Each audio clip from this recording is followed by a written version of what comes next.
Él es el licenciado Enrique Eduardo Bieber Viola, paraguayo. Formación académica, máster en psicopatología criminal y forense en la Universidad Camilo José Cela, España. Licenciado en psicología en la Universidad Nacional de Asunción. Perito de psicología forense por la Corte Suprema de Justicia, Paraguay. Docencia, profesor de la Escuela Judicial, Consejo de Magistratura, Cátedra Psicología Forense. Es profesor de la Universidad Nacional de Asunción en la Cátedra de Biología del Comportamiento, la carrera de Psicología. Profesor de la Maestría de Ciencias Forenses en la Universidad Autónoma de Encarnación. Actividades laborales. Psicólogo forense criminológico en la Penitenciaría de Mujeres de la Ciudad de Asunción, Ministerio de Justicia. Psicólogo forense criminológico en la Correccional de Adolescentes de la Ciudad de Encarnación, Ministerio de Justicia. Investigaciones realizadas en el bienestar psicológico en adolescentes paraguayos. Obtención del baremo a nivel nacional para el test bienestar psicológico en adolescentes. Menciones profesionales. Miembro fundador del Instituto de Investigaciones en Neurociencias y Análisis de Biocomputacional. Instructor del primer curso de clasificación de crímenes violentos, según el modelo de la FBI realizado en Paraguay, con el apoyo de la Asociación Latinoamericana de Psicología Jurídica y Forense. Cofundador del Centro de Desarrollo Integral de Niños y Adolescentes con Necesidades Especiales.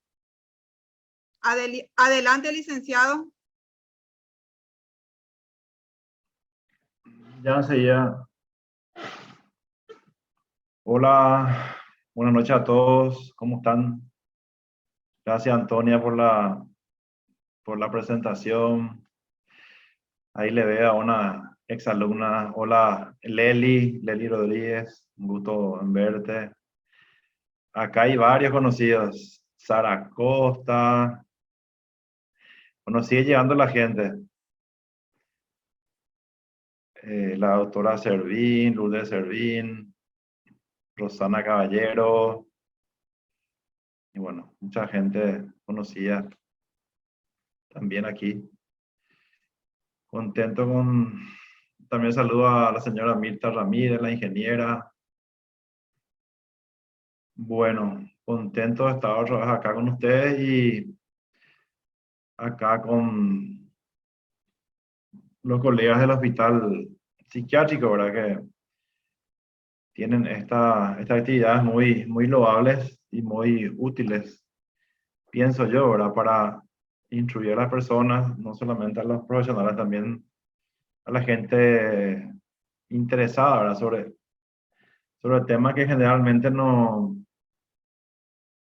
se promocionan mucho, a veces ni siquiera en las universidades, ¿verdad? Porque son temas bastante específicos y que generalmente exigen un conocimiento especial o a nivel de posgrado, ese tipo de cosas, ¿verdad? Entonces, hoy voy a estar hablando sobre el tema de los agresores sexuales. La dinámica va a ser la siguiente. Voy a explicar algunas cosas para tener una base, como se dice, y después al final, sin problema, puedo contestar las preguntas a los participantes, ¿verdad? Creo que va a ser mejor así porque nuestro tiempo también es limitado, ¿verdad? Bueno, acá sigue llegando gente. Voy a comenzar. Gracias, Antonia. Gracias a Carla Checo. También al licenciado, no recuerdo el nombre. El que está con ustedes, no recuerdo el nombre. Un gusto, licenciado, tenerte. Carla Checo te habla. Como saben, estoy con un cuadro respiratorio, por eso nomás no voy a casi hablar a menos que sea súper necesario. Y está el licenciado Vázquez, él es el jefe del Vázquez, departamento de enfermería, él es el que está con nosotros también. Y Ruth gracias, Ruth. Colman, todo el equipo que está Ya, detrás. Un gusto excelente. tenerte, licenciado. Gracias, Carla. Saludos. Ah, hola, Liz. Bueno, vamos a comenzar porque si no, el tiempo son ya casi 8:15, el tiempo vuela, así que voy a compartir mi pantalla. Si por ahí no se ve cualquier cosa, por favor me avisan, ¿verdad? Bueno, voy a agrandar esto. Em, un ratito voy a, antes que me olvide, falta acá un compartir sonido porque le iba a mostrar, pues, después le iba a mostrar agresores sexuales hablando, ¿verdad? Que no se ve todos los días esos agresores reales, ¿verdad? Explicando un poco, hablando sobre su forma de pensar o inclusive su modo operandi, ¿verdad? Bueno, buenas noches. El tema de los agresores sexuales incluye una amplia tipología. Por eso está en plural agresores sexuales, porque no hay de un solo tipo, ¿verdad? Hay varios, así como las parafilias, ¿verdad? Que cada vez en los libros de psiquiatría van aumentando. Voy a hablar también de eso, el tema de la parafilia. Entonces, hoy día en la criminología moderna, en la psicología forense, se habla de tipologías, ¿verdad? No se habla de asesino o violador, sino que de tipologías dentro de una categoría, ¿verdad? Así como un botánico, por ejemplo, clasifica las plantas, ¿verdad? Hay categorías y categorías. Bueno, acá en el tema de conducta, en el tema de criminología, es igual, psicología forense criminológica, ¿verdad? Entonces, estos agresores sexuales varían mucho y una clasificación es de acuerdo a la motivación o al patrón de excitación, por ejemplo. Entonces, sabemos que hay, por ejemplo, pederastas, ¿verdad? Que son los que atacan, agreden sexualmente a niños, ¿verdad? Que hay que diferenciar de los pedófilos. El pedófilo es el que tiene la excitación sexual, la idea, ¿verdad? O la obsesión, por así decir, porque realmente, generalmente, ese tipo de agresores, ese tipo de criminales, la mayoría tienen problemas de TOC, ¿verdad? Por así decir, una obsesión con ciertos temas sexuales, ¿verdad? Entonces, el pedófilo es el que tiene la idea o ese patrón de excitación con los menores, pero los pedófilos no son los que agreden, ¿verdad? Serían los pederastas. Pero, lógicamente, un pedófilo un día puede pasar límites y volverse pederasta, volverse agresor, ¿se entiende? Eso es importante comunicar. Pero hay algunos aún más peligrosos, perversos, inclusive antes de la pedofilia, están los gigantofílicos, por ejemplo, que poca gente les conoce, son los que agreden sexualmente a los bebés, ¿verdad? Bebés de meses inclusive, ¿verdad? Increíblemente, pero hay ese tipo de criminales, ¿verdad? Se les llaman gigantofílicos. O sea, gigantofilia en el sentido del patrón de la fijación, la obsesión sexual por los bebés.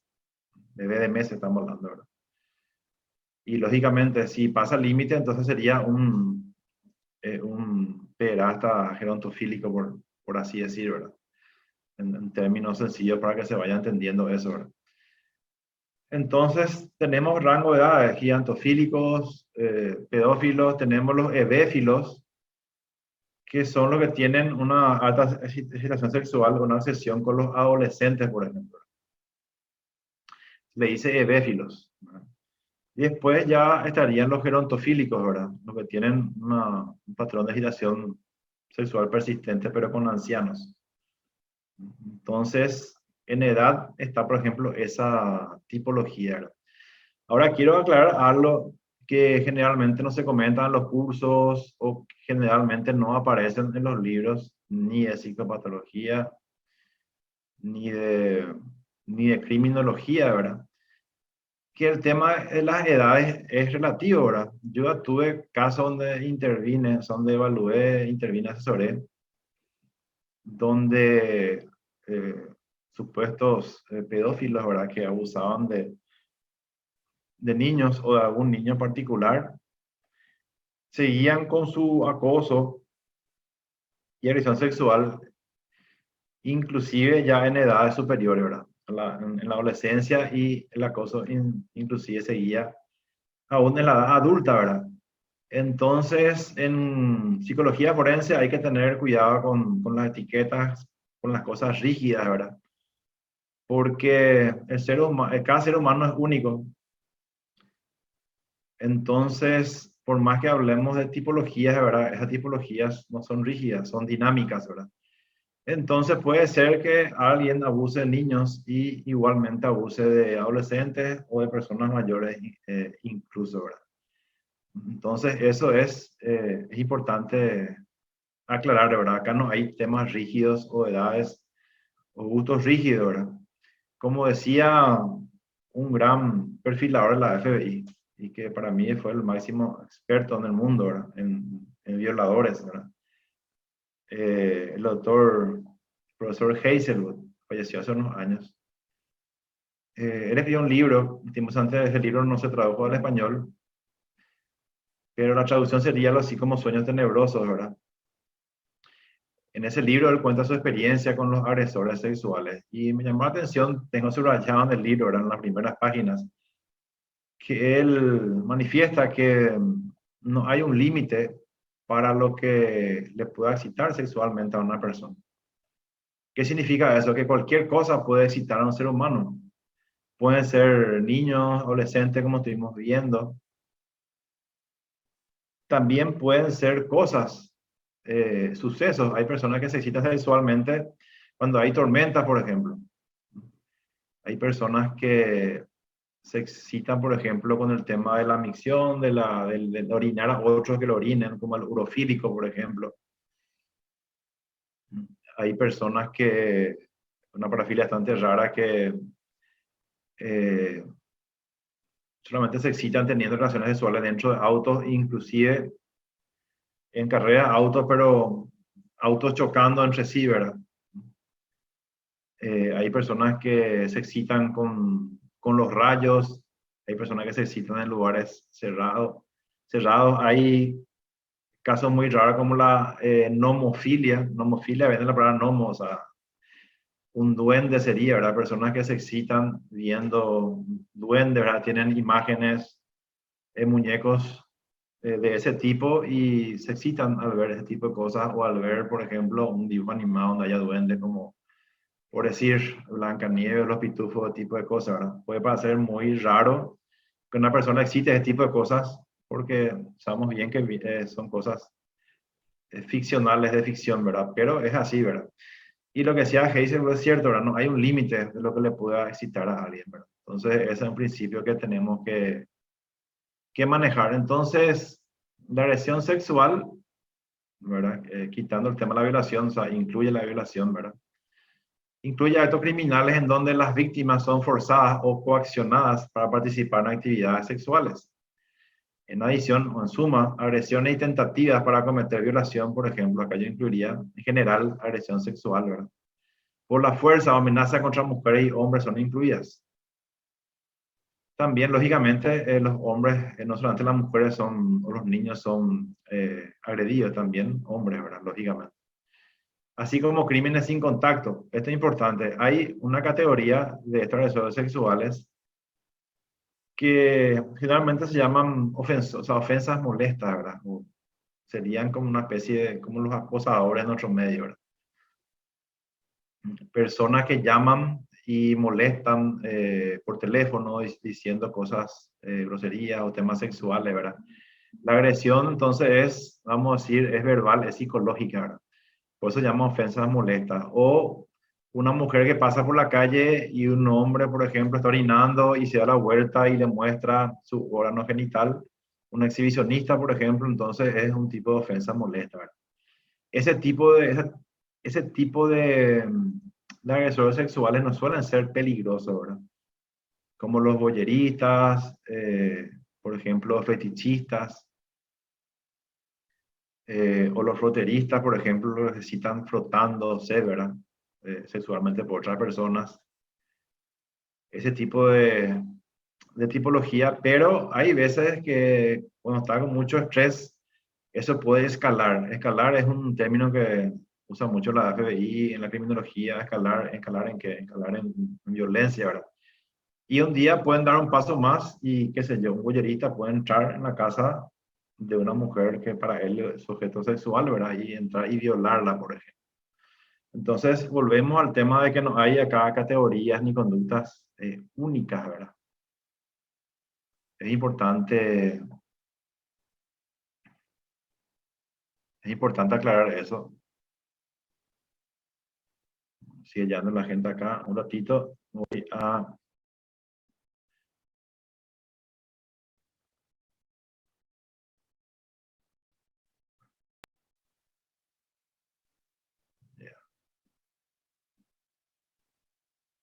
Bueno, esto es...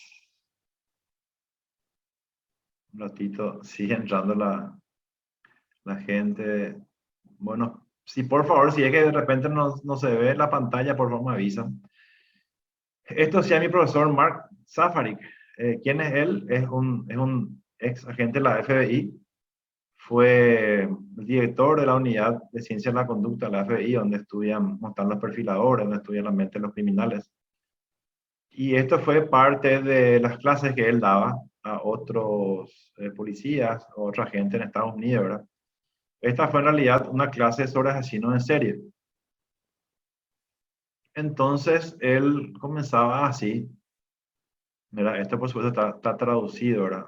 Del tema de la sexualidad humana. ¿Por qué asesinos en serie y por qué sexualidad, ¿verdad? Porque los asesinos en serie, la mayoría de ellos, su motivación es sexual, ¿verdad? Entonces, por eso los conceptos, ¿verdad? Entonces, al contrario, lo que mucha gente piensa, la sexualidad humana, el 70% es mental emocional. Solamente 10% es tema biológico, ¿verdad? Instinto natural, ¿verdad? 20%, cómo el cuerpo responde con excitación, la fisiología sexual, ¿verdad? Declaramos que sexualidad solamente hay en los seres humanos, ¿verdad? En los animales ustedes saben que no hay esto, hay instinto, ¿verdad? Entonces, aquí es que podemos entender por qué hay tantas parafilias. ¿Qué son las parafilias? Son patrones de excitación sexual muy intensa, ¿verdad? Y estuvimos nombrando algunas, ¿verdad? La urofilia, la pedofilia, gerontofilia, ¿verdad? Hay casos extremos, la necrofilia, ¿verdad? Personas que se excitan con cadáveres, ¿verdad? Casos ya extremos, ¿verdad? Lo más conocido también está el sadomasoquismo. Bueno, ahí está la explicación de por qué hay estas desviaciones, ¿verdad? Hay tantas desviaciones en el ser humano, ¿verdad? Y acá está la respuesta. Ahora, la causa de esto es compleja y profunda, ¿verdad? No hay una teoría única desde el psicoanálisis a la escuela cognitiva, en escuela psicología criminológica, tratan de explicar este tema de por qué hay agresores sexuales. Eso es algo que todavía no se agotó. Como la mayoría de los trastornos mentales no se saben exactamente cómo se producen, o sea, la génesis total no sabemos. Y también en el caso de las agresores sexuales es igual, ¿verdad? O sea, hay hipótesis y hipótesis, ¿verdad? Pero esto sí es interesante, el tema de sexología, ¿verdad? Entonces, al ser mental y emocional, entonces lógicamente hay una amplia variación. Cada persona tiene una experiencia única en cuanto a su desarrollo sexual vital, ¿verdad? Que eso comienza muy, muy frecuente, ¿verdad? El tema de las parafilias generalmente se empieza a manifestar más en la adolescencia, ¿verdad? En la adolescencia para arriba. Eso no significa que no haya menores de edad o niños menores que tengan también ya eso. Hay casos extremos y graves, ¿verdad? Que antes ya comienzan esos patrones parafílicos, antes inclusive de la adolescencia. Pero lo común es la adolescencia para arriba, ¿verdad? Que se empieza a manifestar más estos síntomas, ¿verdad? ¿Qué es la conducta? Decía el profesor Zafari. Lo que nosotros hacemos y cómo lo hacemos. Puede ser similar, pero siempre es única. Y este es un axioma en criminología. Es un axioma de que el factor más importante para entender el crimen es el criminal mismo, ¿verdad? Cada criminal es único. Entonces, como sea John Douglas, un gran perfilador, si quieres conocer al artista, tienes que conocer su obra, o sea, su conducta única. Puede ser peculiar o similar a otros, pero siempre es única. Ahora, estas características individuales dan forma a la conducta humana. Esta característica es la causa de que la acción de una persona sea única y específica. El crimen violento, como la agresión sexual, por ejemplo, envuelve todas las dinámicas de la conducta humana. Y vuelvo a repetir lo que dijo el gran Hazelwood. Cuando se trata de conductas sexuales, no existen límites para lo que puede ser eróticamente estimulante para un individuo. No hay límites. Puede ser el tema travestismo, que es el hombre que se excita vistiéndose de mujer, que no tiene nada que ver con tema de homosexualidad, como mucha gente cree, ¿verdad? La clave está en el tema de la vestimenta, ¿verdad? En esa transformación, ¿verdad? O el transexualismo, ese tipo de cosas, ¿verdad? Entonces no hay un límite, ¿verdad? Ahora, en los agresores sexuales violentos, a menudo la única lógica de sus crímenes es interna. Solo el criminal sabe por qué comete sus actos desviados. Otro tema importante en ese tema de los agresores sexuales es el tema de la conducta ritual, ¿verdad? Hay crímenes que son bastante ritualistas, ¿verdad? O criminales, mejor dicho. Los sexuales es uno de ellos. Otros son los narcotraficantes, los mafiosos también son bastante ritualistas, ¿verdad? Por eso que de repente se ve, por ejemplo, que dejan un mensaje, qué sé yo, una lengua con un clavo enfrente a una puerta, o un pescado envuelto en papeles diarios, como las películas italianas, las películas de mafiosos, ¿verdad? Una persona muerta con un candado atravesado. Entonces son rituales eso. Bueno. ¿Qué es un ritual? Es parte única e integral de los crímenes sexuales. Central en la fantasía. La clave para entender a los agresores sexuales está acá, en la fantasía, porque todo comienza ahí. La agresión sexual no es que un día alguien se levanta y se vuelve agresor sexual, tiene el deseo, no, eso ya está instalado mucho antes, ¿verdad? De a poco se va manifestando eso, ¿verdad? Ahora, esta fantasía provee gratificación psicológica y sexual, ¿verdad? Frecuentemente incluye conducta parafílica, la que estuvimos hablando, ¿verdad? Que son patrones de excitación muy fuertes, obsesiones, por así decir. Puede ser improvisada. Todos los aspectos pueden no presentarse en el caso, dice. ¿Qué significa eso? Que un agresor sexual a lo mejor no siempre hace un ritual, ¿verdad? O quiere desplegar, pero no puede por estas cosas, falta tiempo, interrupción, aparece alguien, estado de ánimo, otras circunstancias, ¿verdad? Sería en lo que en criminología también se llama firma a veces, ¿verdad? La firma del criminal, que esa firma puede ser física, puede ser verbal. Me acuerdo un violador que antes de manosearle a sus víctimas, eso fue un caso acá en nuestro país, ¿verdad? Le decía a sus víctimas, cállate y besame. Una vez que decía eso, le ponía la mano en la vagina a tocar los pechos. Entonces, es una conducta ritual, pero cuando es repetitiva ya se llama firma, ¿verdad? Cuando una conducta que no es necesaria para tener éxito, en ese caso violar, pero el criminal igual necesita, es una necesidad, es un tema emocional, ¿verdad? Hay que entender que estos son temas emocionales. Y dije, la fantasía es la clave. Y por eso es que muchas terapias para agresores sexuales fallan, porque se olvidan de lo más importante en los programas de recuperación, que es la fantasía, ¿verdad? No tocan esos temas con los criminales, ¿verdad? Agresores sexuales hay mucho, ¿verdad? Violadores, pedófilos, estuvimos viendo eso. Conducta parafílica, grupo de patrones de excitación sexual persistentes. Esto es importante, tiene que ser persistente, no es que es de vez en cuando nomás, no. Persistente, por lo menos 6 meses. Donde las personas son atraídas por una más de las siguientes: sufrimiento de otro, humillación, sadomasoquismo, por ejemplo. Objetos no sexuales, niños, adolescentes, ancianos. Conducta ritual en la escena del crimen. Temas importantes: ciertas prácticas sexuales como el autoerotismo no son crímenes. La sociedad todavía condena conductas aberrantes como la pedofilia, o mejor dicho, como la pederastía. Irónicamente, la sociedad está incrementando y aceptando imágenes sexuales violentas en todas sus formas: revistas, televisión, internet, videos. Eso tiene dos consecuencias sociales importantes. Conductas desviadas se vuelven comunes en los materiales que nosotros leemos, escuchamos y vemos. Paralelamente, estas conductas aparecen en crímenes sexuales, particularmente los realizados contra extraños o extrañas, ¿verdad? Un número elevado de serias injurias o muerte ocurre durante el sexo duro. Sexo duro es el tipo de pornografía preferida por los asesinos en serie, por ejemplo. Ven mucho de ese tipo. Sexo duro significa donde hay violencia física, por ejemplo. Eso ellos ven en videos, ven en revistas, bueno, después pasan a la acción, esa fantasía, ¿verdad? Alguien levantó la mano.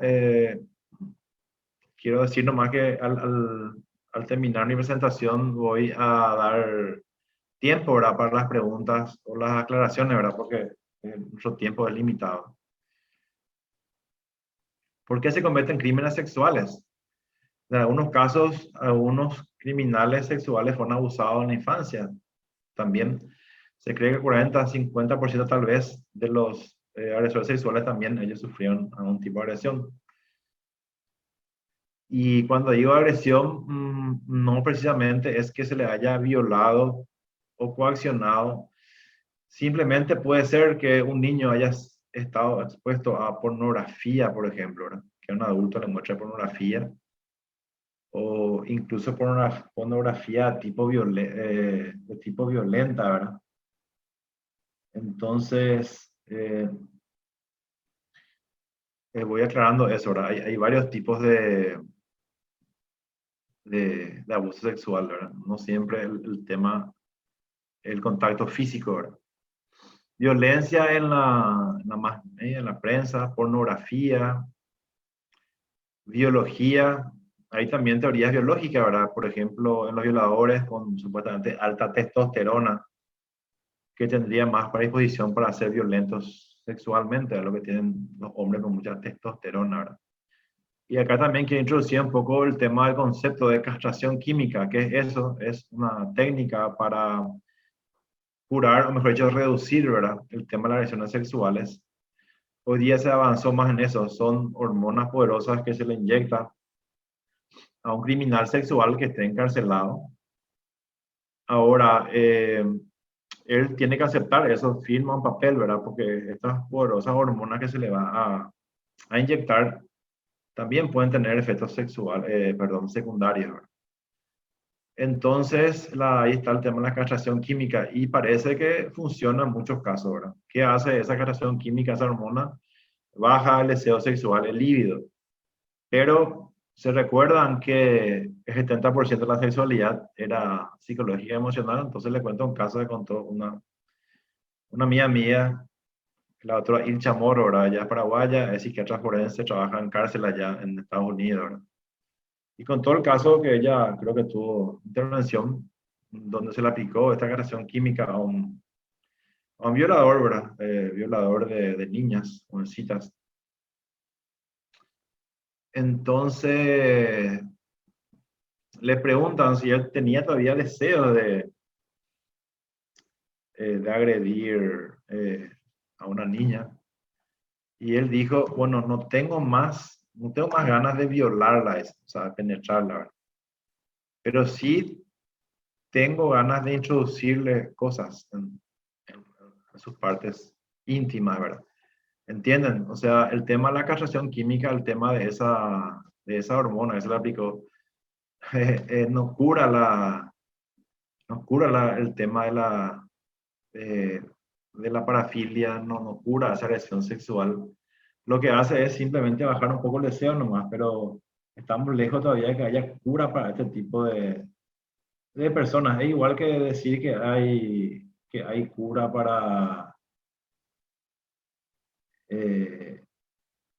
que hay cura para asesino en serie. O sea, es algo que realmente estamos muy lejos, ¿verdad? Enfermedad mental. Hay casos donde gente con diagnóstico de retardo mental o psicosis, esquizofrenia, por ejemplo, son también agresores sexuales, ¿verdad? Lógicamente, en esos casos ya va el tema de la enfermedad mental y en algunos casos a lo mejor van a ser inimputables, ¿verdad? Pero ahí la causa tiene que ver con temas ya de salud mental, ¿verdad? Volviendo al tema de la biología, hay áreas en el cerebro, investigaciones nuevas que van saliendo, que tienen que ver con el tema de la relación sexual, ¿verdad? Por ejemplo, algunas, ella es el tema de la amígdala, que es una parte importante del cerebro emocional que está en el medio del cerebro, más o menos por así decir, ¿verdad? Que tiene mucho que ver con el tema del control emocional, esa amígdala, y también se sabe que tiene que ver también con el tema del deseo sexual, esa pequeña parte del cerebro, ¿verdad? En una investigación en Alemania, en un hospital, se encontró que muchos pederastas, ¿verdad? Tenían problemas en esa área. Era como que estaban hiperestimuladas, ¿verdad? El tema de la amígdala, estudios de neuroimagen, ¿verdad? Y recuerdo el caso que cuenta el doctor Reim, que es uno de los pocos neurocriminólogos en el mundo, ¿verdad? Profesor de la Universidad de Pensilvania, muy conocido en el mundo de la criminología, neurocriminología. Él cuenta el caso de un agresor sexual que había abusado a una niña. Estuvo en la cárcel y le hicieron estudio de neuroimagen y se descubrió que tenía una especie de tumor acá si mal no recuerdo, era el lóbulo prefrontal, porque hay también parte del lóbulo frontal, especialmente acá la parte atrás de los ojos, el órbito frontal, que también tiene que ver con tema de agresión sexual. Hay una conexión también. Entonces, tenía un tumor en esa parte, ¿verdad? Del cerebro. Bueno, se le trató, ¿verdad? De forma neurológica. Salió libre, mucho tiempo estuvo sin agredir a nadie, ¿verdad? Hasta que un día vuelve a agredir otra vez a una menor y se le vuelve a hacer el estudio y otra vez sale el mismo tumor en la misma área, ¿verdad? Entonces, lógicamente, en el cerebro también hay partes que tienen que ver, ¿verdad? Pero a lo mejor no es la única causa, porque otras personas que tienen también tumores en esas áreas no son agresores sexuales. Entonces, la aplicación, lo que quiero explicar es que nunca va a ser solamente biológica o social o psicológica. Es un conjunto de cosas, igual que con el concepto de monodepresión. No es solamente por problemas de neurotransmisores, sino que tienen que ver temas sociales, de historia vital, de ambiente, de muchas cosas. Es multifactorial. El tema de la agresión sexual también es multifactorial, ¿verdad? Un tema importante es el peligro de la pornografía, ¿verdad? Aunque esto está muy liberado, en Internet, por ejemplo, hay millones de páginas, ¿verdad? Se toma como algo normal, ¿verdad? Que la gente vea pornografía o a través de WhatsApp, ¿verdad? Grupos donde se envían muchos de materiales, ¿verdad? Como algo normal. Pero hay un peligro porque trata a la mujer, niños, si es lógicamente pornografía infantil, ¿verdad? Le quita su humanidad, enseña que el sexo solo sirve para gratificación sexual. Enseña que el sexo es solo una función corporal, las necesidades físicas o emocionales de la pareja no tienen relevancia. La pornografía deja el mensaje de que el sexo es solo una expresión de instinto sin amor ni intimidad. Ese es el problema de la pornografía, que lógicamente la gente no sabe, no capta o no se promulga, ¿verdad? Pero realmente esto es algo muy dañino. Hay investigaciones nuevas que personas adictas a la pornografía tienen lesiones, tienen mal funcionamiento del lóbulo prefrontal, que es una parte importante del control emocional de la conducta, ¿verdad? Este es un cuadro de una investigación que hizo la FBI, perfiladores, ¿verdad? De asesinos sexuales encarcelados, ¿verdad? Creo que a 36, si mal no recuerdo, era la población. Entonces, para que se entienda esto de cómo es la génesis, cómo empieza un criminal sexual, en este caso un asesino sexual, que es el peor de todo, ¿verdad? Entonces, frecuencia de conducta, y se voy a ir explicando acá algunas cosas. Indicadores en la niñez, en la adolescencia, en la adultez, para criminales sexuales. Entonces, vemos que esto no comienza de un día para otro, como estuve explicando, sino que en la niñez, por ejemplo, fíjense, fantasear, el tema soñar despiertos, ese tema de estar fantaseando, por ejemplo, ya inclusive temas sexuales, ¿verdad? En el 82%, ¿verdad? De estos criminales tenían ya ese tema en la infancia, ¿verdad? O masturbación compulsiva, significa que se masturban muchas veces en un día, por ejemplo. Aislamiento, muchos de ellos eran mentirosos crónicos, la famosa mitomanía o pseudología fantástica. Acá vemos el rango de la población, el rango de frecuencia, ¿verdad? Enuresis, ¿verdad? Orinarse en la cama después de los 6 años, rebeldía, pesadillas, destruir propiedad, incendiarios, armar incendios con intención, ¿verdad? Robar, crueldad con otros niños, pobre imagen corporal, la mitad de ellos, ¿verdad? Problemas de sueño, atacar a adultos, fobias, ser vagabundo, escaparse de la casa, crueldad con los animales, dolor de cabeza, destruir posesiones, problemas alimentarios, convulsiones, automutilaciones. Pero vemos que el tema justamente fantasía, masturbación, aislamiento. Y estas tres son las más importantes que explican, ¿verdad?, la génesis de un futuro relación sexual. El tema de fantasear mucho con sexualidad, el tema de masturbación compulsiva y sobre todo el tema de aislamiento, ¿verdad? Estar aislado. Esto es como que una triada explosiva, el tema de masturbación compulsiva, desviaciones sexuales en forma de fantasía y estar aislado, ¿verdad?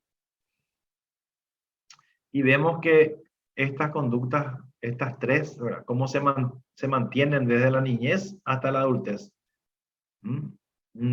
Prácticamente no baja, algunas lógicamente con la anuresis, muchas de ellas van bajando, ¿verdad? Pero estas tres son muy importantes, ¿verdad? Acá, esto es una foto que el libro del profesor Hazelwood, el perfilador.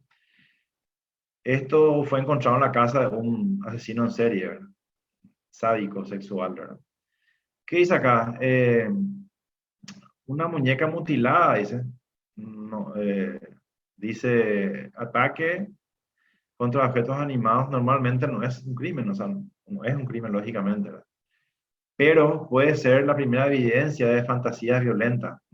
Fíjense acá esta muñeca, hay una barra, ¿verdad?, que está incrustada en la parte íntima de la muñeca. Acá hubo una cortadura, acá hay una mano atada, bondage, es una parafilia con el tema de sobreatar, relacionada con su masoquismo. Acá hay una cuerda, ven acá, acá hay un alfiler en los ojos. Entonces, estos tipos, ¿verdad?, así no series sexuales así, comienzan con estas cosas, hasta que un día no les es suficiente, empiezan a atacar y probablemente hagan lo mismo, ¿verdad? Pasan de lo inanimado o lo animado a lo humano, ¿verdad? Entonces, eso es importante de aclarar un ratito.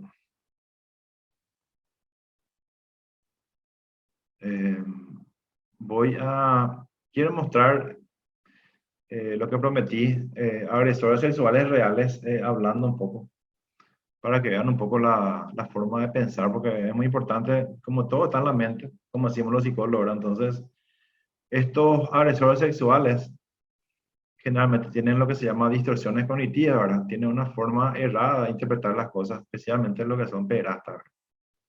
Entonces vamos a ver eso. Vamos a ver.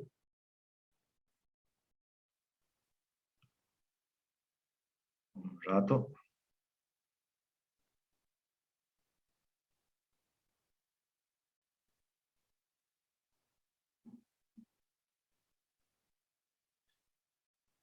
Voy a... And nothing but the truth. 5,5 millones de edad, la paz. Quiero que me digan si es que están viendo acá esta imagen de este video. No, Lice, no se ve. Ok, ok. Un ratito. Ahora.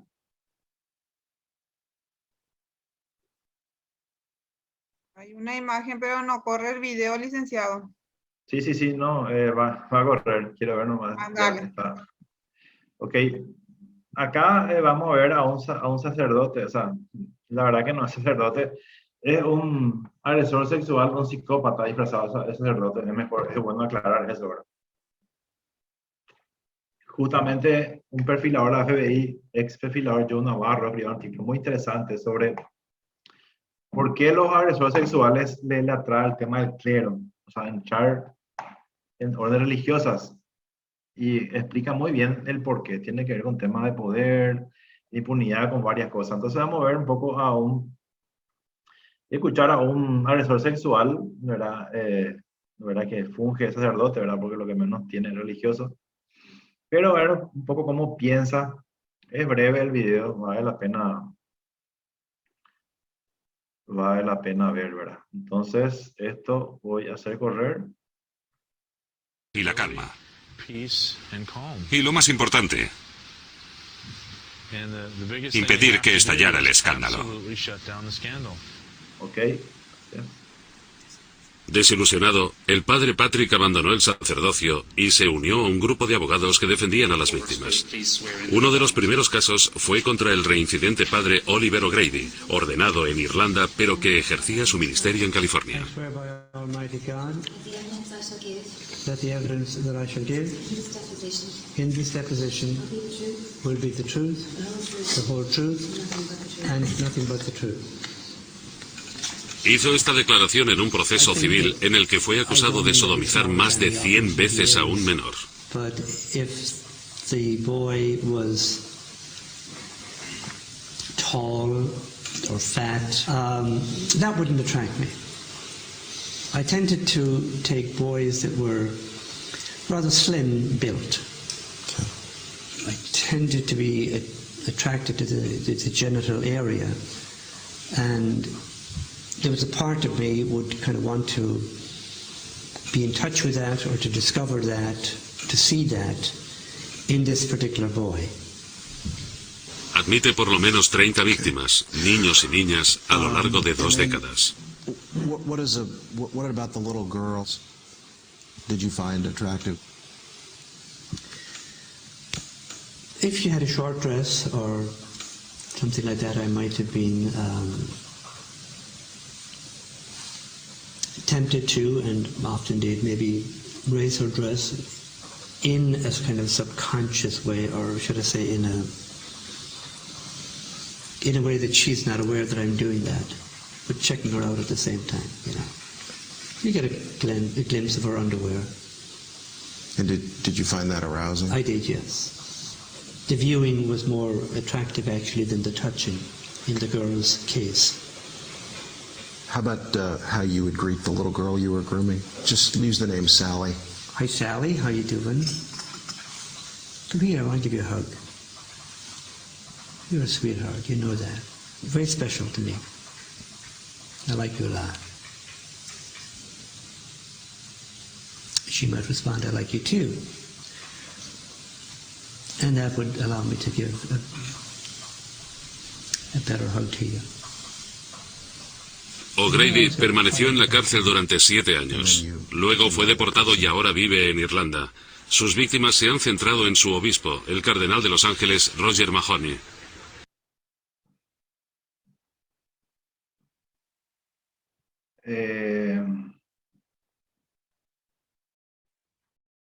Sí, puede ser que no todos vean o escuchen, ¿verdad? Ya problema de conexiones, ese tipo de cosas, ¿verdad? Paola, aguantaba un poquito, Paola, ya está contigo. Sí, te voy a pasar después.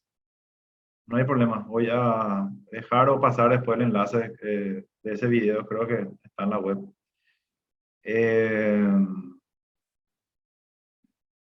Sí, ya te respondo, Paola. Hay un video más, un datito, que voy a mostrar una parte. Y después ya comenzamos con las preguntas. Un ratito estoy acá.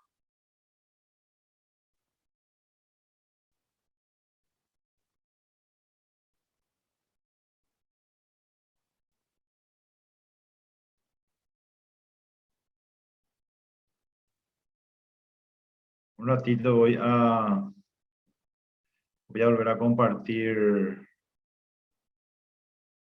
Voy a compartir otra vez bueno, acá ya se debería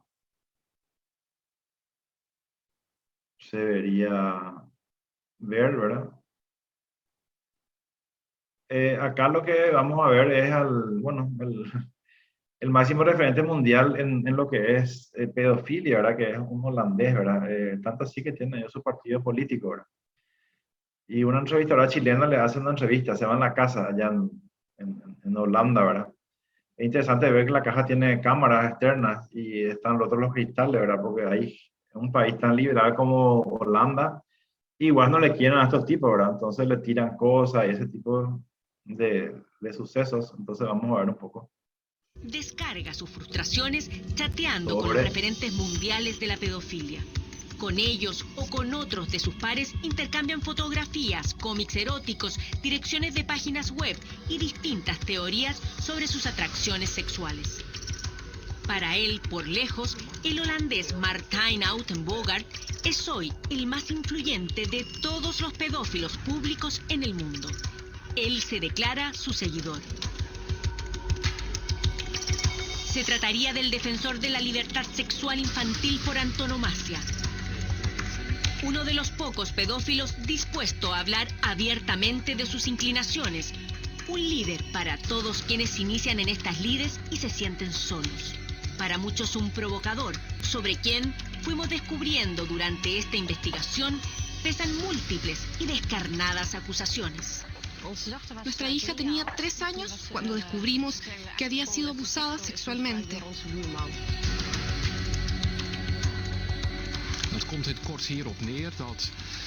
Fue abusada por un hombre que aprendió cómo seducir y cómo borrar las huellas que deja el abuso sexual en un niño a través de la página web que la organización pro pedofilia Martijn tenía.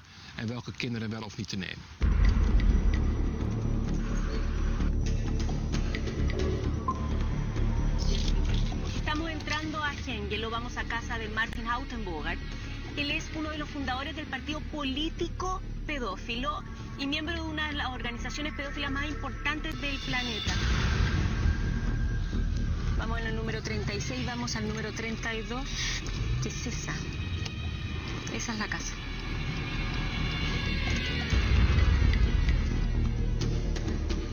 Esta es la casa de Martijn Uitenbogart.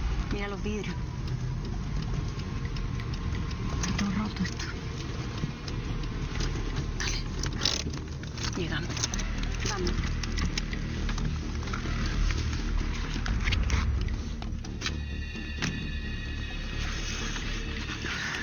Vamos a ver.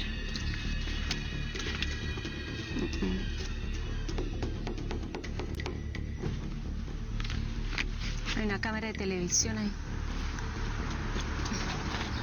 Martijn, ¿cómo estás, Paulina? De Allende Salazar, de Chile.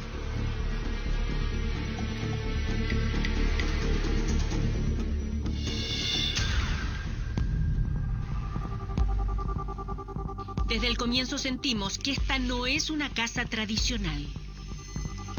Aquí vive, además de Martijn Uitenbogart, un segundo habitante que nos prohíben grabar. Se trata de otro adulto de 25 años que comparte la casa con Martijn, que tiene 41. Viven juntos desde hace 2 años, se definen como una pareja hasta que la muerte los separe, pero aclaran, no comparten una vida sexualmente activa entre ambos. Somos muy libres sexualmente, pero juntos no tenemos sexo. ¿Y él es pedófilo también? No, él es más bien homosexual.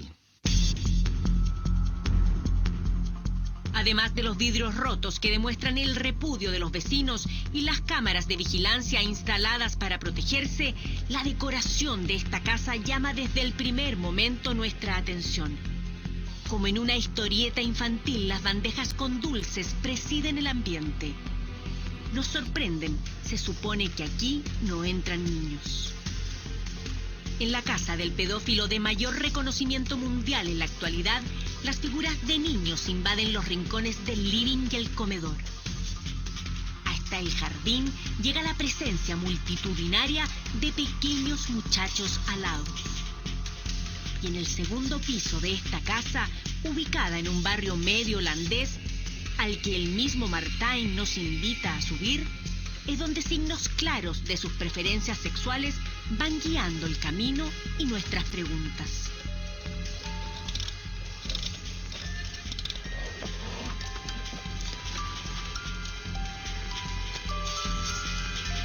En su dormitorio, rodeados de nutrida literatura sobre pedofilia y belleza infantil, los detalles no solo nos sorprenden, sino que también nos estremecen. La imagen de Pinocho. ¿Por qué? ¿Porque te gustan los niños? Sí, alguien me lo regaló, pero es innegable que cuando veo un cuadro con un niño siento habitualmente la tentación de comprarlo.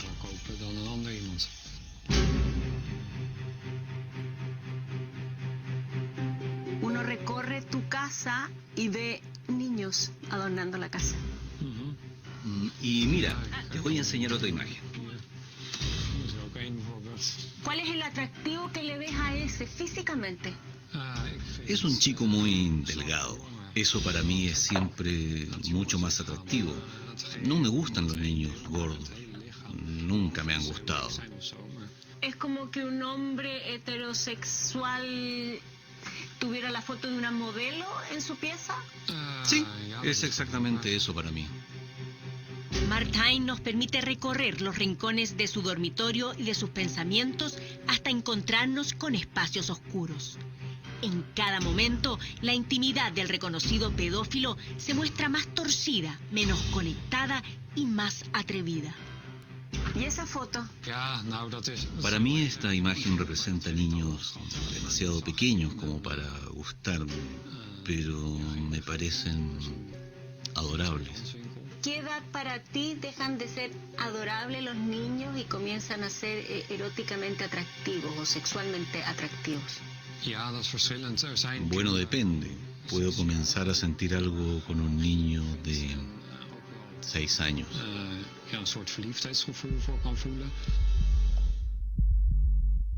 Nosotros interna y silenciosamente nos preguntamos una y otra vez cómo es que este hombre puede sentir deseos eróticos por un pequeño de solo 6 años de edad.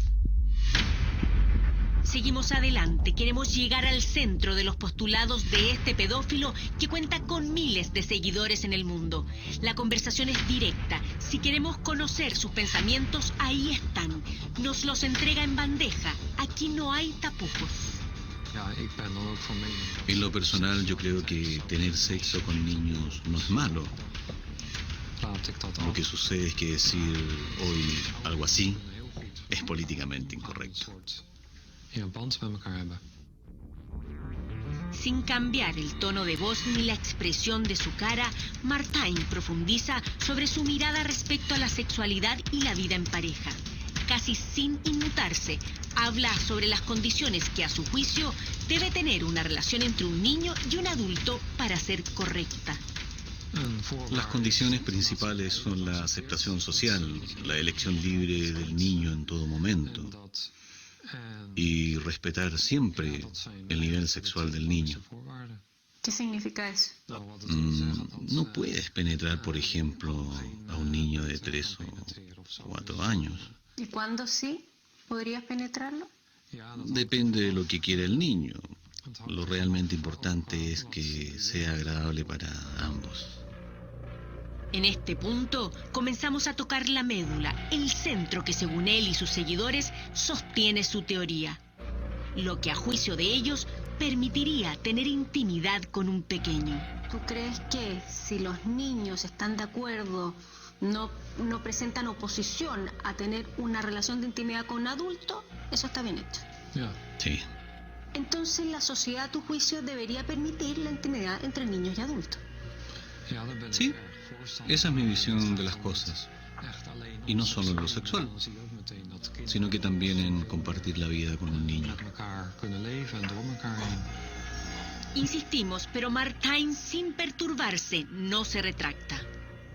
Cuesta entender que no veas la posibilidad de generar daño a un niño en una relación de intimidad entre un adulto y un menor. ¿Pero qué puede provocar el daño? Este solo se produce cuando se obliga a un niño o cuando la sociedad no está de acuerdo con la relación. Pero no veo dónde pueda generarse daño para el niño.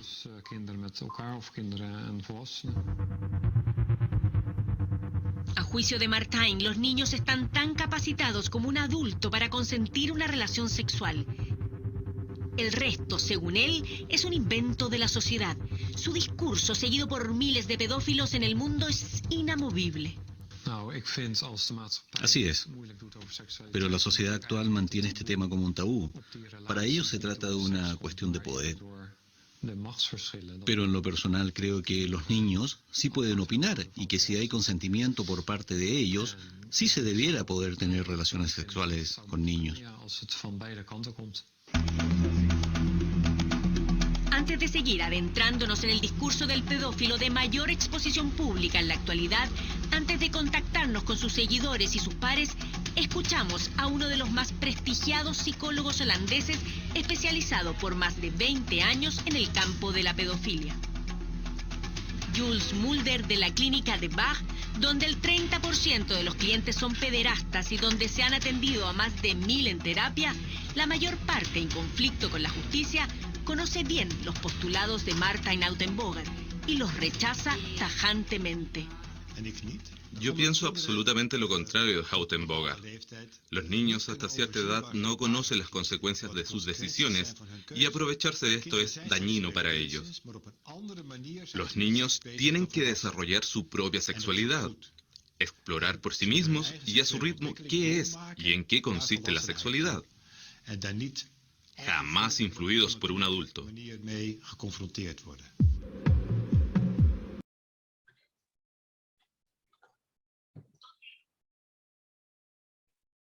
Bueno, el tiempo vuela y solamente querrán hacer algunas preguntas. Pueden prender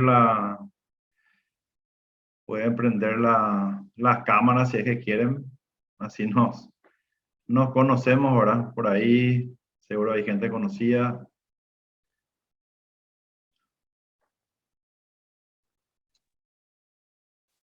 Licenciado, tenemos algunas preguntas también. Si quiere que le vaya leyendo, de acuerdo a eso, para ir contestando. Sí. Una de ellas está preguntando si se podría también considerar a los niños que matan animalitos potenciales trastornados. Si es que matan animalitos estando solos, podría ser un problema, ¿verdad? Si es que esa conducta va añadida a otra, ¿verdad? Porque generalmente cuando niños en pandilla, entre varios, apedrean un gato, matan animales, generalmente no se considera algo patológico, pero cuando el niño hace eso en forma agilada, escondida, ¿verdad? O sea, tortura y mata animales, sí, es reflejo de mínimamente un problema emocional, ¿verdad?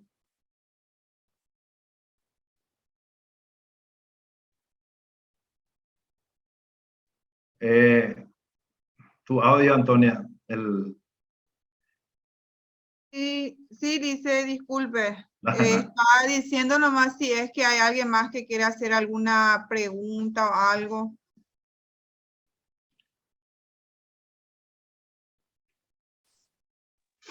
Licenciado, Sí, te hago una consulta. Sí. Para mí es súper interesante el tema que comentaste con respecto a la castración química, porque de alguna manera, en general, mucha gente considera que es la solución, ¿sí? La solución para el tema de los agresores sexuales. El punto es que vos mencionaste y diste un ejemplo como que hasta cierto punto nomás o en ciertas situaciones de agresión se puede controlar, vamos a decir, biológicamente el impulso sexual, pero como tiene un componente psíquico muy fuerte, como que la castración química no afecta tanto, no soluciona ese aspecto. ¿Es así? ¿Cómo Claro, sería entonces? no le va a curar al agresor sexual no le va a curar al agresor sexual o a un pederasta, ¿verdad? Tenemos que entender, estas no son cosas que se curan, se tratan, ¿verdad? El tema de parafilia, el tema de agresores sexuales son tratamientos para ellos, pero no se curan porque es algo que está muy, muy fuerte en la personalidad. Son realmente obsesiones muy fuertes, ¿verdad? Entonces, hay tratamientos como este psicólogo holandés que sale ahí, ellos tratan, ¿verdad? Pero es igual que Alcohólicos Anónimos. Uno de sus lemas dice siempre en recuperación, dice, no dice cura. No dice cura, sino que se trata. Y la castración química es un tratamiento más, ¿verdad? Pero no cura el problema. O sea, es una técnica más del arsenal que se puede utilizar. Acá Indira levantó la mano, alguien más después. No sé, le pueden habilitar a... A ver, vamos a ir leyendo por orden, si les parece. Ahí está. Indira, sí, te escuchamos. Buenas noches. Hola. Mucho gusto.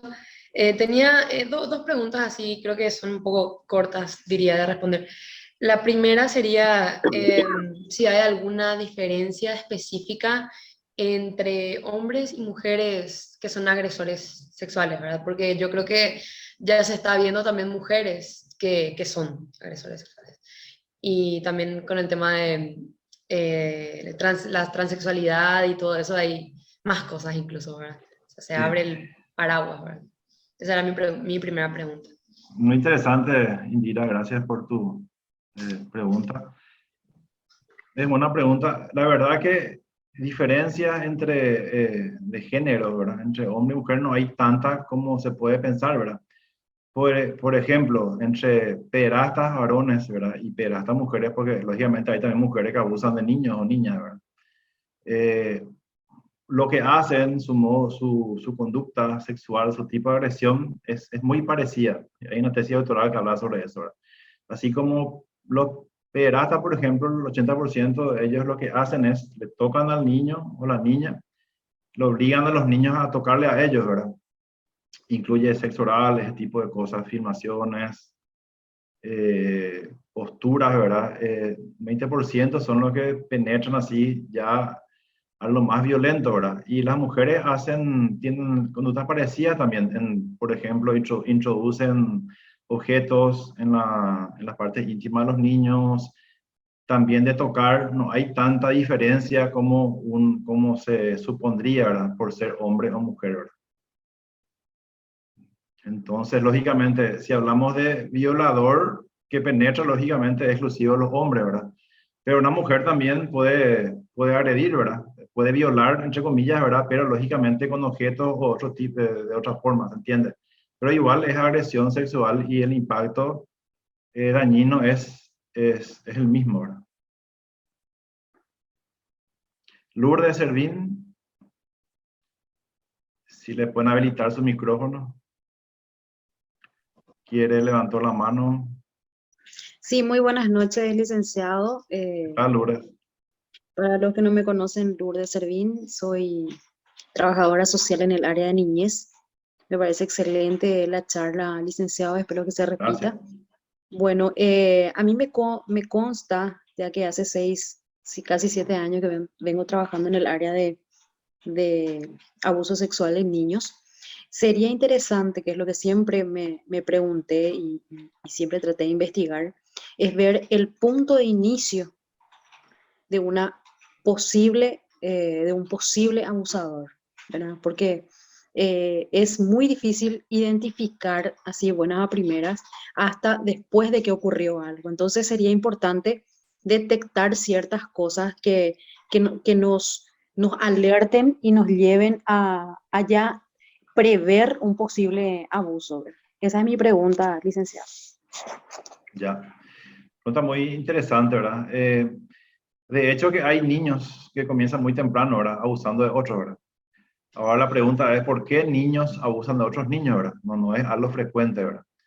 Entonces hay que pensar que en esos casos también, esos niños que abusan de otros niños, o sea, un niño de 11 años que abusa de uno de 5 o de 4, varios de ellos también pudieron haber sido abusados sexualmente o haber estado puestos a situaciones estresantes sexuales, ¿verdad? Entonces, esa conducta quieren después volver a replicar, ¿verdad? Lógicamente con menores que ellos, porque este tema de la agresión no es que agrede el que quiere, el que puede, porque es un tema de poder y control, ¿verdad? Una mujer de 50 kilos difícilmente le agrega o le someta, ¿verdad? A un hombre de 1,90 m, ¿verdad? Con 90 kilos, ¿entienden? Entonces, eso hay que entender. Es difícil detectar, como dice Lourdes, porque son temas internos, son fantasías que ni aún los niños cuentan eso, ¿verdad? Los agresores sexuales no cuentan su fantasía, ¿verdad? Tal vez le van a contar a otro agresor en la cárcel, pero no es que van contando o publicando por ahí, no. O sea, tienen eso bien oculto, ¿verdad? Pero hay cosas, por ejemplo, como estuvimos viendo, no sé si estuviste cuando vimos la lista, ¿verdad? De conductas de agresores sexuales, asesinos, ¿verdad? Por ejemplo, la masturbación compulsiva, ¿verdad? Un niño que se masturba a una temprana edad y de forma compulsiva todo el tiempo, por ejemplo, ¿verdad? O que le interesa la pornografía en internet o de alguna forma, ¿verdad? Ve esos materiales, sería como un signo de alerta, ¿verdad? O también hay veces que estos niños pasan desapercibidos con sus juegos, por ejemplo, juegan con otros niños. Generalmente eso hacen dentro de una pieza, no hacen así en un patio, por ejemplo, generalmente, ¿verdad? Por ejemplo, juegan y, qué sé yo, se esconden en un ropero y se va un niño, entra y la aprieta otro atrás, por ejemplo, ¿verdad? La aprieta otro y le roza con su parte íntima a otro niño, otra niña, por ejemplo, ¿verdad? Es como una especie de juego, ¿verdad? Por más que sea un niño, esa es una conducta que debería llamar la atención, por ejemplo. Ese tipo de juego sexualizado, ¿verdad? Sería otra señal de alarma, ¿verdad?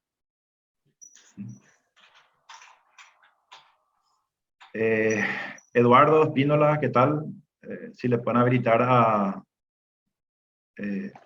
Eduardo el micrófono. Así para que podamos tratar de responder lo máximo que podemos. Ahora no creo que se pueda responder toda la pregunta, pero ¿qué tal, Eduardo?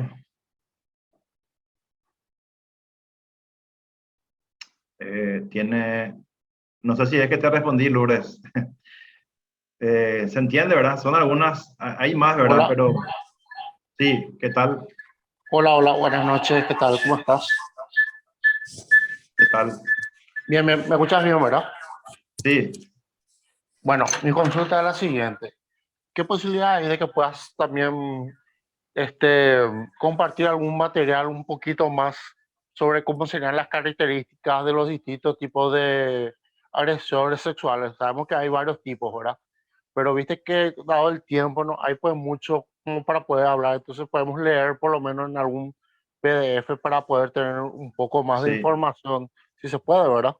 Sí, puedo ver eso con la gente acá en el neuropsiquiátrico, ¿verdad? Pasar tengo que buscar, no tengo mano, pero no hay problema, puedo buscar y pasar. Perfecto. Ahora mi pregunta es la siguiente.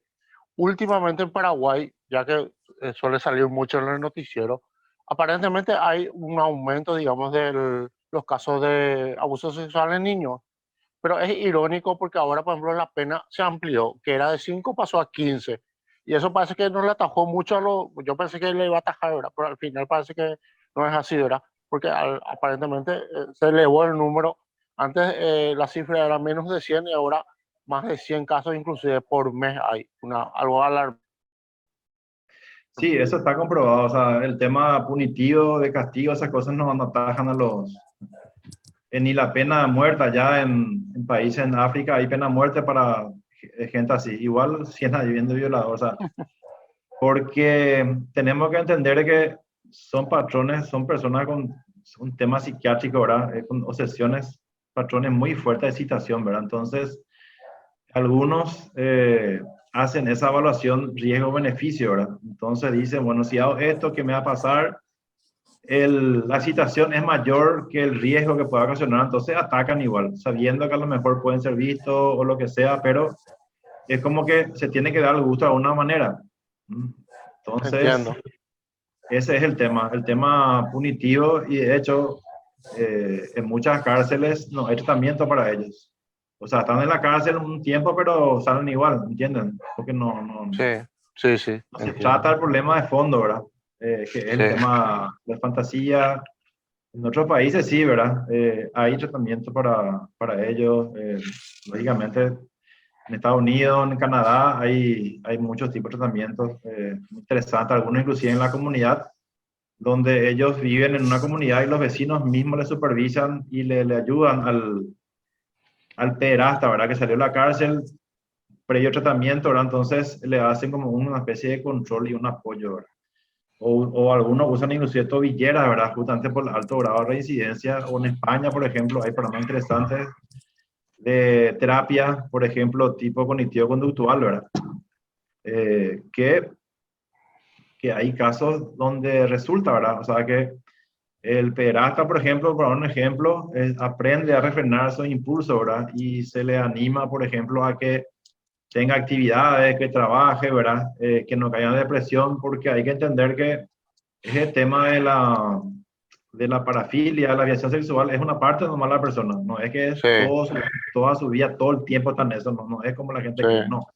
Es una parte nada más. Entonces hay muchas otras cosas que puedo hacer, pero son interesantes las terapias de grupo, por ejemplo, que se hacen con estas personas. Lógicamente son psicólogos especialistas en esta conducta, ¿verdad? No cualquier psicólogo, por más técnico que sea, va a poder tratar esta persona, porque hay que hacer una especialización, otra vez son terapias específicas para ayudar a estas personas, pero tratamientos hay, ¿verdad? Desde lo psicológico hasta lo químico, hablamos del tema de creación química, ¿verdad?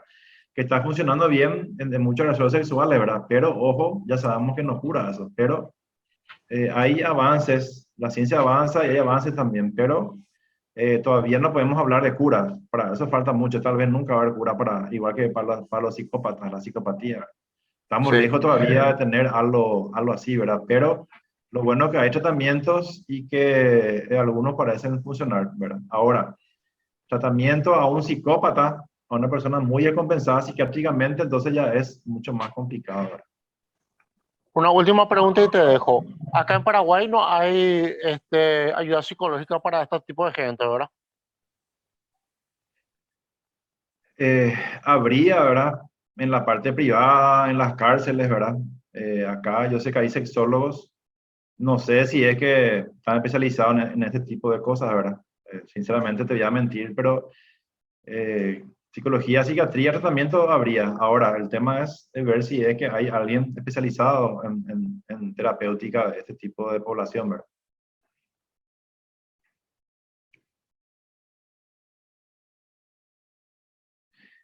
No sé, Antonia, si hay tu micrófono. Ahí leo, hay muchas consultas. Una de las que leo es, dice, ¿por qué en Paraguay hay nula o tan pocas condenas, tiempos de condena para los agresores sexuales? O nulas incluso. Si es que manejas el por qué. Por ejemplo, ¿por qué es tan leve? A ver, dice, sí, ¿por qué las sentencias para estos crímenes sexuales están pobres o incluso nula, ya que salen impunes? No en todos los casos, según entiendo, ¿verdad? Sí. Claro, o sea, es que no pasa por la cantidad de tiempo. O sea, el que es perata va a salir perata y va a otra vez a la cárcel, no importa que pase 5, 10 años, ¿verdad? Le cuento un caso que contó Ressler, ¿verdad? Un gran perfilador de la FBI, el que creó el término asesino en serie, ¿verdad? Había una agresor sexual que había matado jovencitas, ¿verdad? Tuvo 25 años preso en la cárcel. Tuvo el visto bueno de psiquiatría, de psicología, hasta el pastor, el organismo criminológico. Salió libre porque le consideraban recuperado, ¿verdad? Después de 25 años, ¿verdad? Él sale, en la semana que sale, vuelve a violar y matar a una jovencita, ¿verdad? Entonces, ¿sabes? Ressler le pregunta, o sea, irónicamente, ¿pero acaso vos no estás ya recuperado? Le dice.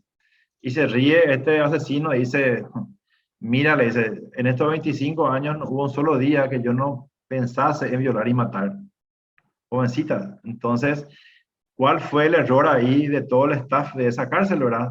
No entraron en la mente del tipo, en su fantasía, no falló, ¿entienden? Entonces, ojo con eso, ¿verdad? O sea, los agresores sexuales son de los más reincidentes entre la tipología, entre la población carcelaria, ¿verdad? Y cuando estos agresores sexuales tienen diagnóstico de trastorno disocial de la personalidad o trastorno sádico de la personalidad o de psicopatía, por así decir, entonces ahí pongan en la firma que al salir de la cárcel va a volver a agredir, no importa que haya tenido tratamiento, igual va a ser, ¿verdad? Porque lo que tiene esos trastornos, justamente por el tema de rasgos psicopáticos, son así, ¿verdad? Vuelven y reinciden, son resistentes a todo tipo de tratamiento, ¿verdad? Es más, aprenden a manipular mejor cuando están en esos programas, ¿verdad? Entonces, ojo con eso, ¿verdad? Ahí me preguntó si en las cárceles acá hay tratamiento para ellos. Tratamiento hay psicólogos ahí en las cárceles, ¿verdad? Pero tratamiento específico, especializado para ellos, no hay. O sea, hay tratamiento tipo laboral, psicológico, pero específicamente no tenemos en el país todavía un programa, ¿verdad?, específico para agresores sexuales. Licenciado, una pregunta más. Verónica Gómez pregunta, si un hombre de 35 años ve pornografía que se trata de padrastro abusando de su hijastra adolescente y cosas así, en ese caso, ¿se le puede considerar como a una persona enferma o un agresor sexual? Pero ¿me puede repetir la última parte, Antonia? Si se le puede considerar como una persona enferma o un agresor sexual, es la pregunta. Sí, a un padre, ¿verdad?, que abusa a los hijos, ¿verdad? Sí, si un hombre de 35 años ve pornografía y trata de un padrastro abusando de su hijastra adolescente, si en ese caso se le puede considerar persona enferma o agresor sexual. Bueno, enfermo, o sea, pasa que cada tipo de agresor sexual es único, ¿verdad? O sea, algunos sí pueden ser enfermos mentales. Hay agresores sexuales, como dije hace rato, que son, por ejemplo, esquizofrénicos, son psicóticos, o tienen alguna patología profunda, como retraso mental, por ejemplo. En esos casos son enfermos mentales. Pero ojo que no todos los agresores sexuales o parafílicos, ¿verdad?, van a ser enfermos mentales, ¿verdad? Ahora, trastornos mentales sí tienen, lógicamente. Una persona que trata de, ¿verdad?, o agrede a otros sexualmente, lógicamente que tiene un problema de conducta. O sea, hay un problema, hay un trastorno mental ahí, ¿verdad? Pero el tema de enfermedad mental yo prefiero usar para los casos graves, como psicosis, retraso mental, ese tipo de problemas neurológicos, otro tipo, ¿verdad? Ahí sí serían enfermos mentales, ¿verdad? Pero el tema de la relación sexual, la parafilia, están dentro de lo que es trastornos sexuales, ¿verdad? Trastornos de la conducta sexual, ¿verdad? Así como las parafilias, por ejemplo. Lógicamente que no es normal coaccionar, agredir, ¿verdad?, sexualmente a una persona contra su voluntad, no es normal. O sea, evidentemente está reflejando un problema en el agresor, ¿verdad? Lisen, escuchando justamente la consulta que Antonia estaba transmitiéndote, con respecto a esta persona que ve un video de un padrastro abusando o teniendo relaciones con una menor que es su hijastra. ¿Se consideraría, si es solamente el mirar el video, no lo convierte en sí en agresor sexual, sino que sería una manifestación o un indicador de una parafilia nomás, ¿verdad? Y ni aún así te puedo responder porque no sé el caso, ¿verdad? O sea, ¿por qué ese video? Puede haber muchas motivaciones, ¿verdad? O sea, desde curiosidad hasta realmente a una parafilia, puede ser, ¿verdad? No conozco el caso en cuestión, pero el hecho de ver simplemente no le convierte en agresor o no hay peligro. A eso voy. Claro, claro, porque mucha gente ve un montón de cosas en la pornografía que de repente... Un ejemplo, hay muchos chicos jóvenes que tienen conducta parecida al voyerismo, o sea que, bueno, es un tipo... Se van, por ejemplo, y miran escondido en la ventana o suben a la muralla y le miran a una chica, a la vecina que está tomando sol, desnuda, por ejemplo, por así decir, ¿verdad? El hecho de que esté mirando no le convierte en parafílico, en voyerista, ¿entienden? ¿Verdad? Porque eso no es sistemático, es una conducta bastante común en adolescentes, por ejemplo, que hacen eso, pueden hacer una u otra vez, ¿verdad? Pero ahora, una persona que tiene un patrón excitatorio constante con ese tema, ¿verdad? Y ya deja, por ejemplo, a su pareja otro tipo de satisfacción sexual para centrarse solamente en ese tema, ahí sí ya podría ser un trastorno, ¿verdad? ¿Entienden? O sea, no por el hecho de, o un hombre de repente que, ¿sabe? Tiene relación en el auto con una chica y le roba, por ejemplo, qué sé yo, le roba una ropa íntima, por ejemplo, una ropa interior, ¿verdad? Eso no le hace fetichista, ¿verdad? Porque yo conozco hombres que hacen eso, de repente llevan, tienen ahí como una especie de trofeo, ¿verdad? O sea, es un tema absurdo, pero no le hace a eso, no les vuelve fetichista por el hecho de llevar o robar una ropa íntima. O sea, hay que diferenciar esas cosas porque tiene que hacer condiciones por lo menos 6 meses de ese patrón excitatorio y constante, ¿verdad? Y generalmente estas personas ya dejan el sexo normal o la estimulación normal por ese tipo de cosas. Se vuelve así, vamos a decir, más específico, ¿verdad? Dice Mercedes, pero podría considerarse una conducta de riesgo, dice Mercedes Césped. Gracias, Mercedes, muy interesante. Sí, podría considerarse una conducta de riesgo. El hecho de robar algo ajeno ya no es algo sano, lógicamente, ¿verdad? Entonces, puede ser conducta de riesgo.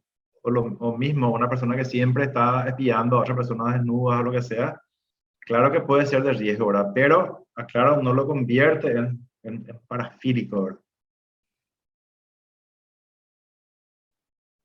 Tenemos muchísimas preguntas, licenciado. Creo que se debería extender para otra ocasión por ahí, porque es muy extensa. Y podemos hacer una parte 2 de esto, porque en realidad hoy apenas di una introducción, nomás ni siquiera la tipología pudimos ver, ¿verdad? El tiempo corto, podemos hacer eso, ¿verdad? Lo que se puede hacer es, tal mejor pueden grabar estas preguntas, ¿verdad? No sé, entonces si puedes guardar estas preguntas y me pasás y bueno, entonces en otra oportunidad respondo, ¿verdad? O de repente hacemos un material, no sé, tipo un material, ¿verdad?